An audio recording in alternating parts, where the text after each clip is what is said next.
And if we're going to sell this to Lowe's or Home Depot, we're going to need to get our things in order. Well, you could lean on like the. Hold on. Jesus states that those who hear his words and do them are wise builders. They have built their home on rock solid foundations. You know, so much of the Bible is about praising the Bible. Hey, Zeus says that too. He's my contractor.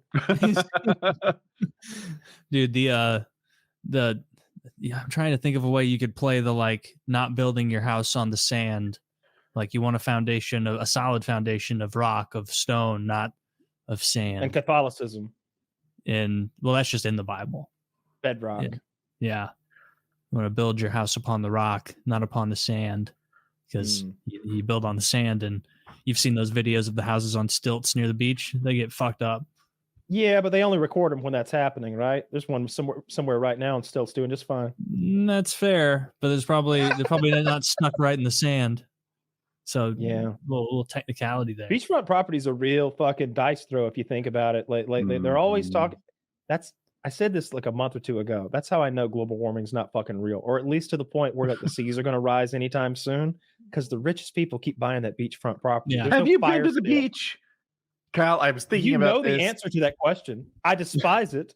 Okay, if you go to the homeowners with beachfront property are 65 and older. Those are the people who have enough money to blow to buy beachfront homes.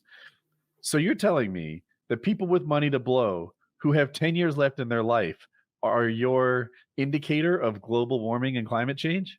No, it would be the fact that all their predictions are wrong every time for the last like 70 years. You don't know how their predictions are going to work out because you need to wait for the they've been Charlie Browning everyone for like 70 years. There were people in like 1947 who were like, it's getting wild out here in the 70s. We're all going to drown. It's like, I know how it sounds. Seems like a boondoggle. You're actually off on that, but you're not.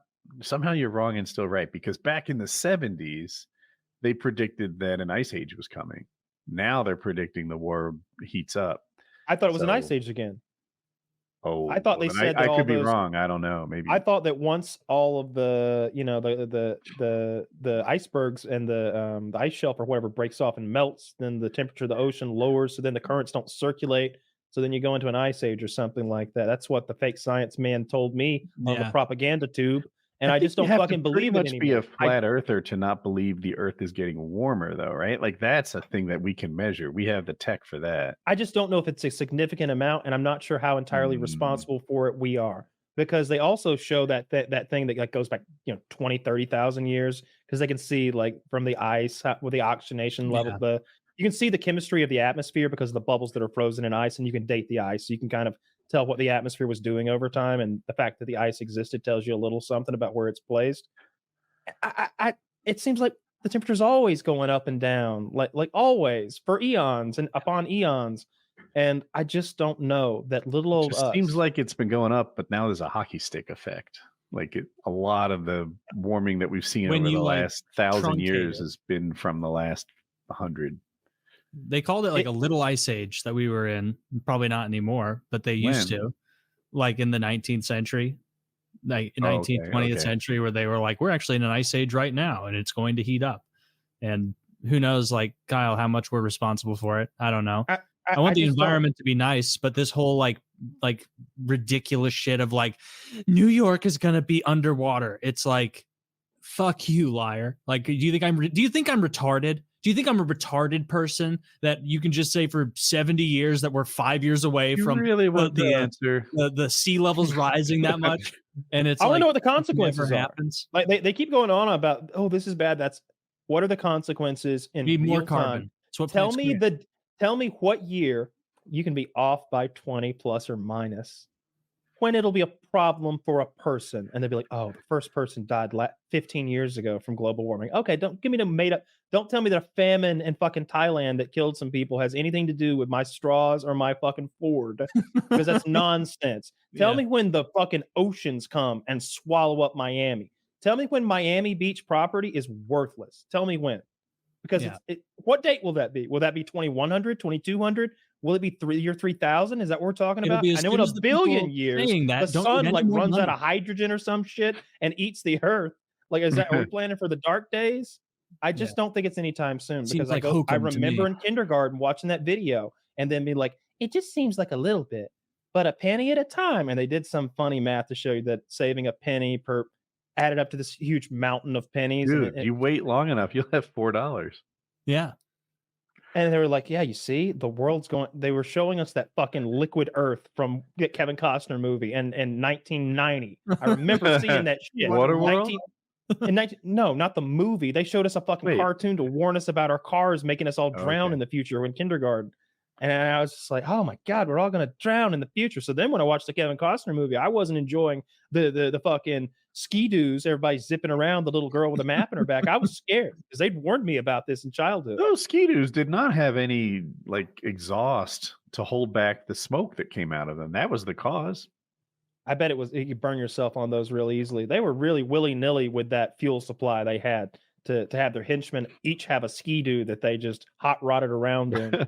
Yeah. And if you remember, the main bad guy, he tooled around in like a Cadillac that had a working engine, and they were on a boat. I only watched like a third of that movie, and I was like, "This is awful," and I turned it off. I like that movie. Everyone holds up Waterworld as one of the worst movies ever made, and I like it somehow. It's won people over, and people now understand that it didn't lose money. The problem was at the time it was the most expensive movie ever made, and they expected like Star Wars success, and what they got was it made its money back, and that's it. But it was a gigantic movie. They had tons of setbacks. They built that island, you know, that sort of thing he visits in the beginning, archipelago is sort of a man-made structure. They built that for real, and it kept getting destroyed by storms and the waves. And the thing was, like, you couldn't poop out there or pee out there, legally speaking. So people would have to be boated back to the shore to use the bathroom, and it was just this nightmare for production that went on and on. I think he almost drowned in that mud tank they had him in at one point.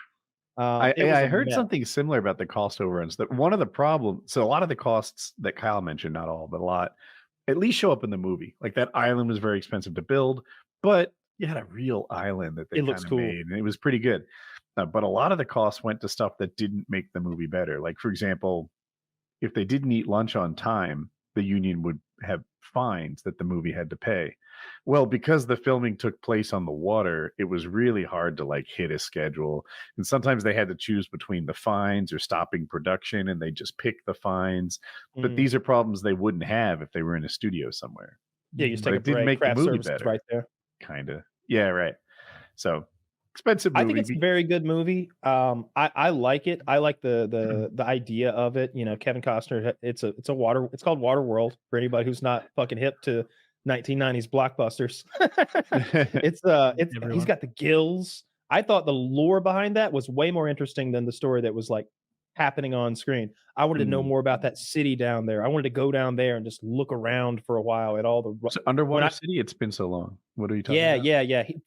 So to convince the lady that's with him, like to explain to her the nature of the world, because they're all talking about the map on the kid's back, and he's like, there is no fucking dry land. You want to see dry land? I'll show you dry land. And he takes her down there in like a little submersible type thing he's got, this little bubble of air basically that's weighted. And there the skyscrapers are. They're like over New York or Boston, like a big skyscraper city. They're over it. And it's like terrifying, by the way, to find that at the bottom of the ocean. Something about that was unsettling to see the skyscrapers down there. Of, say, New York are not that far below the water, then there should definitely be mountain ranges they could go to. They ended up at Mount Everest at the very end. That's where the dry land was. They find that plaque that says Edmund Hillary or whoever the fuck climbed the person and everything. I stand by my my take that I could climb Mount Everest if I needed to within in the water 18 months. I could climb Mount Everest if I had 18 months like lead time and someone to finance it. Of course, I could. Yeah, someday you'll have the time. I just don't think it's easy. I mean, I don't think it's hard. I don't think it's hard at all. I think it's really easy. Really? That'd be so funny if you died on Everest. I mean, people do. Look, I just don't think it's hard. I think that it can be deadly, it can be dangerous, but I don't think it's hard. And I think when it is deadly and dangerous, it's sort of it's a weather event, and the climbing itself all seems. A lot of them are old. Sure, they're in bad health when they go up there because a big part of it, in my humble estimation, is the lack of oxygen and acclimatizing to that and dealing with that as like a mission modifier, if you will. You know, like if you were making that hike at 1,000 feet of elevation or 3,000 feet of elevation, it wouldn't be a big deal at all, like the last step or whatever it is. But they're so high up there and they're carrying those tanks of oxygen. But even still, it seems like they're all like suffering from various forms of kind of hypoxia or whatever, like lack of oxygen to the brain are very common. And there's multiple syndromes that people suffer from where you saw in the movie I saw like frostbite. one guy. Well, the one guy he gets hot. He starts tearing his clothes off because he's like in a manic state, like he's not himself in any way because of the oxygen, like long-term low oxygen or something like that. Did you see that Reddit guy today? His like story.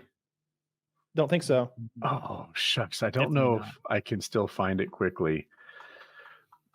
This might take a minute or two, but there's a guy who lived an absolutely amazing life, and I think he died on Mount Everest. Oh, I saw that. He lived a crazy life. He like kayak solo across the ocean a bunch of times at like 72 years old. He's ripped as fuck. He looks like an Aboriginal with his beard and hair. Like he's that kind of wild man. And he like summited Kilimanjaro maybe, and then he was like, "Give me 2 minutes to like get ready to head back down," and just sat down, fell asleep, and died. It's like, what a great life! Like that's perfect. Die on the summit of Kilimanjaro. Yeah, and I was looking for him while you were talking, but yeah, and he just kind of willingly decided it was a good time to die. Or he just fell asleep. You know, that's what I'd say. Dude, if it was me and you up there climbing, and at the end you were begging. I would tell anybody, I'd be like, he just gently went to sleep. He decided that was enough. He called this a win. What he wanted to do was to die on the peak of Mount Everest. He said he wanted me to have all his money. He wanted me and he asked that I zip his body up into his sleeping bag and push him down the hill and throw it off the mountain so that he would forever be here. He wanted to be sure that any signs that this was murder were gone. Gone. No, he said, "Have my boots that you've wanted." I think he choked himself a lot. Are you wearing his watch? Yes, I am. Isn't it? Oh, he's such a generous man. A generous man, Woody. You couldn't have taken his hand out of it? Well, I couldn't work the latch, and I had my climbing axe. It's cold up there. Yeah, like that guy could have said anything, but I'd have come back down and be like, just gently. Dude, I want a climbing axe. I don't want to climb, but I want to climb. Buy a Red Rebel if you're going to do it. Right? Is that a type of climbing axe? It's the one from Tarkov, and so in Tarkov, it is a melee weapon, but it's also a necessary piece of equipment to have on your person to use specific, very important extracts on particular maps.